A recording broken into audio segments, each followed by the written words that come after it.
चली और जब बारिश की बूंदें गिरी तो वो निकला गिद्दड़, और वो गिद्दड़ सरकार की चूड़ी पहन के जयपुर में छुप गया इस धरने को तोड़ने के लिए। वो निकला गिद्दड़ जिसने सरकार की चूड़ियां पहनी और सरकार ने सोचा ये धरना खत्म हो जाएगा, पर उसने ये नहीं मालूम कि ये धरना सिंह सुरमाओं ने चलाया था 14.5 साल, और उन सिंह सुरमाओं का जब आज साथ आया, वो आए आज पूरे पंजाब के सैनिक, हरियाणा उत्तर प्रदेश के सैनिक, और यहाँ पहुंचे। आप उन मोतियों में से है, उन कोहिनूर में से है जो आप 28 लाख सैनिकों की आवाज लेके जंतर मंतर पहुंचे। आप लोगों को नहीं मालूम होगा 2 दिन के अंदर हरियाणा, उत्तर प्रदेश और राजस्थान में, हरियाणा और उत्तर प्रदेश में इनकी सरकार है, वहां पर हमारे पूर्व सैनिकों को गिरफ्तारी में लाइनों में रखा गया, अभी भी नहीं छोड़े गए।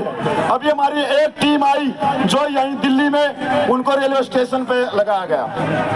मैं पूछना चाहता हूं, हमारे वर्मा साहब बैठे हैं बिजनौर से, वर्मा साहब 10 साल से जानते हैं। वर्मा साहब बोलो सच कहां पे है? कि वो नेता चाहिए जो अपनी शहीदी दे दे आप लोगों के लिए, या वो चाहिए जो राजनीतिक रोटियां सेक कर हमारी लाशों पर नेता बन जाए? भगत सिंह ने अपने पीछे वालों को कभी फांसी का फंदा नहीं चूमने दिया, वो खुद चूम गया। आज आप देखो यही जंतर मंतर है, यही चीज है। संविधान के दायरे में अपनी बात को हम माननीय सरकार तक पहुंचाना जानते हैं, और ये लोकतंत्र है। इस लोकतंत्र में हमारा अधिकार है, जब 7 महीने से सरकार ना सुने तब हम जाएंगे अपने माननीय राष्ट्रपति के पास। ये नहीं है कि माननीय राष्ट्रपति को कांग्रेस का, बीजेपी का कि वही मिलते रहे, और ये संसद भवन भी हमारा है। ये नहीं है कि संसद भवन का घेराव सिर्फ बीजेपी कांग्रेस करेगी या आम आदमी पार्टी करेगी या अलग अलग डिपार्टमेंट के कर्मचारी करेंगे। जब आज हमारे साथ में शोषण हो रहा है तो हम ये नहीं है कि खुशी खुशी हम संसद भवन की तरफ जा रहे हैं ना, हमारे को दुख है कि यही सरकार जो कह रही है बड़े बड़े मंचों से कि 70,000 करोड़ रुपया दे दिया वन रैंक वन पेंशन में, पर यह नहीं कह रही कि 70,000 करोड़ रुपया अफसरों की झोली भर दी जिनका वन रैंक वन पेंशन पे अधिकार नहीं था। और वही जो इस गिद्दड़ को हम शेर की खाल पहना है, और दिल्ली में जब वो आता है 23 जुलाई को, जब यहाँ गिद्दड़ बन जाता है, तो मैं कहना चाहता हूँ उस रंगे सिगार से, उस रंगे गिद्दड़ से जो जयपुर में आके 28 लाख पूरे सैनिकों को पीठ में छुरा घोंपा, तो ये जो मेरी सैनिक माता बहने जो वीरगनाएं बैठी हैं जिनकी पीठ में छुरा घोंपा, इन्होंने लानत भेजी है तेरे लिए। आज यहाँ बाड़मेर से लेके हमारा विशाखापट्टनम क्या है, चेन्नई क्या है, असम तक के पूर्व सैनिक यहाँ पूछे। इतनी गिरफ्तारियां होने के बाद में, इतनी पुलिस प्रशासन लगने के बाद में, तो हम तो सिंह वो कार्य कानून को बना रहे हैं भूतपूर्व सैनिकों के खिलाफ। अरे उन भूतपूर्व सैनिक जो 6 महीने से यहाँ को पर बैठे, उनकी सुध नहीं ली, और आज उनको ये भूतपूर्व सैनिकों के एक काल के ऊपर दिल्ली की सरकार हिल गई। मैं बिजनौर से जो वर्मा साहब जी आए हैं उनको आमंत्रित करना चाहूंगा कि वो मंच के ऊपर आए और अपनी बात रखें। साथियों, हमारे कई साथी अभी जो हरियाणा के अंदर, पंजाब के अंदर गिरफ्तार किए जा चुके हैं, लेकिन हमारा सरकार को खुला चैलेंज है इस मंच के माध्यम से कि जब तक हमारे साथियों की गिरफ्तारी, उनको बहाल नहीं किया जाएगा, उनसे मुक्त में वापस नहीं लिए जाएंगे, तब तक ये आंदोलन जारी रहेगा। अभी मैं बिजनौर से वर्मा साहब जी आए, उनको आमंत्रित करना चाहूंगा कि आए वो 2 मिनट के अंदर अपनी बात को।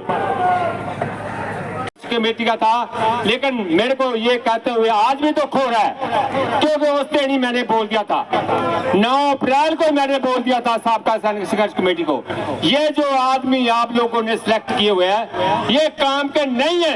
मैं उस दिन बोल दिया था ये काम के नहीं है ये, लेकिन नहीं, इन्होंने विश्वास किया, शाबाशी। मैं बोला साबका सैनिक संघर्ष कमेटी ने जो उनके ऊपर विश्वास किया, लेकिन उन्होंने धोखा दिया, सीधे का सीधा उन्होंने धोखा दिया। एक को नहीं दिया। 28 लाख साबका फौजियों को धोखा दिया और 7.5 लाख वीर नारियां जो पूरे इंडिया की हैं, उनको सभी को उन्होंने धोखा दिया। कोई बात नहीं है, वो साइड में हो जाएंगे, अभी उनको बीच में आने नहीं देना। जो आज का संघर्ष है, आज हमने पूरे तन मन से पूरी ताकत लगा के ये दिखाना है कि जो पूरे इंडिया के अंदर साबका फौजी जो वीर नारियां उनकी ताकत क्या है, अपनी ताकत दिखानी है आपने। हमने जो इकट्ठे हुए सभी के सभी आज हमने अपनी ताकत दिखाना है, किसी से झुकना नहीं, हमने कहीं से भी डरते हम लोग। आप लोग रेडी हो सभी जितने आगे। भारत माता की, भारत माता की। हमारे हक, हमारे हक, हमारे हक। जय हिंद, राम राम। सबसे पहले ये सोचो कि मेरे ऊपर एफआईआर भी होंगी, मुझे जेल में भी जाना पड़ेगा, तब उसको ग्रहण कीजिए।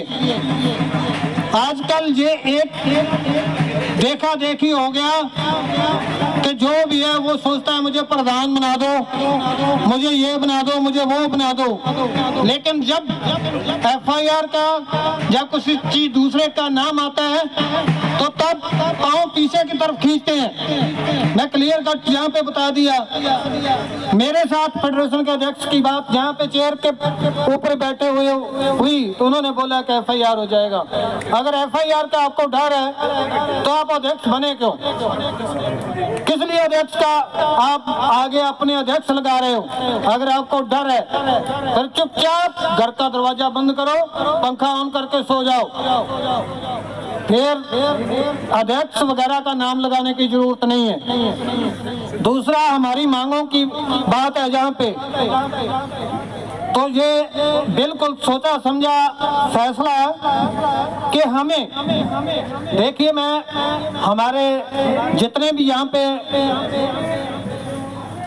अपने मेंबर साहबान आए हुए हैं, सभी मेन है यहाँ पे, सभी अहम मेंबर हैं यहाँ पे। तो इनको एक मैं बात बताना चाहूंगा कि कभी भी YouTube पे मीडिया में कभी भी आप बाइट देते हो, बोलते हो, तो सिर्फ ये बात बोलो कि कोर्ट के 3 रिटायर्ड जजों की, कोर्ट के 3 रिटायर्ड जजों की मांग नहीं कर रहे हम, माननीय सुप्रीम कोर्ट के 3 रिटायर्ड जजों की कमेटी मांग रहे हम। सिर्फ ओनली एक मांग है, जवानों की मांगों को लेकर माननीय सुप्रीम कोर्ट के 3 रिटायर्ड जजों की कमेटी बनाई जाए।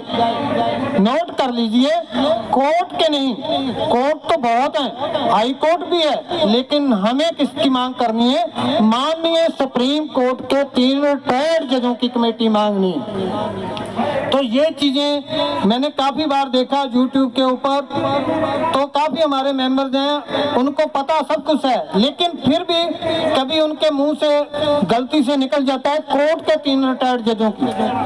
तो आगे से कभी भी बोलना है माननीय सुप्रीम कोर्ट के 3 रिटायर्ड जजों की कमेटी हमारी मांग है कि जवानों की मांगों को लेकर माननीय सुप्रीम कोर्ट के 3 रिटायर्ड जजों की कमेटी बनाई जाए और 3 महीने का उसको समय दिया जाए।